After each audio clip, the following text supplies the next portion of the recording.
China will be opening its door to welcome the upcoming visit by the Australian Prime Minister Albani to China. For Australia, it is absolutely important to maintain its political and strategic relations with the United States on the one hand, but it's also absolutely important for Australia to maintain its economic, trading, and people-to-people relations with China. These two sets of bilateral relations should not be contradictory to each other. I do hope Prime Minister Albani of Australia will have enough maturity of decision-making power to make the best decision for the best interest of the Australian people. I don't think Australia should pick and choose between China or the United States. It just needs to do what is the absolutely correct thing for the national interests of the Australian people. After all, the Australian people do want to continue to trade with China, to do normal businesses with China, and to promote people-to-people relations with China.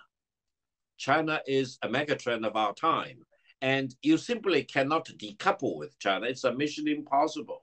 You cannot also view China as a risk to practice what they call de-risking, for example, as if China itself is a risk.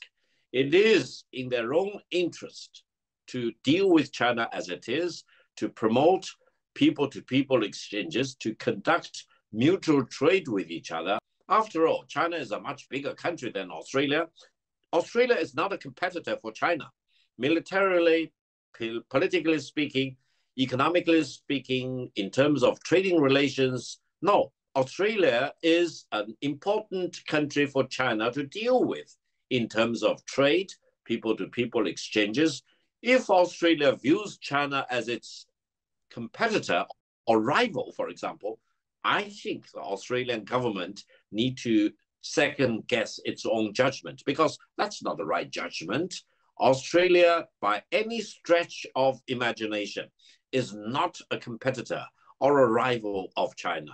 That means Australia should not suffer the nightmare of Washington.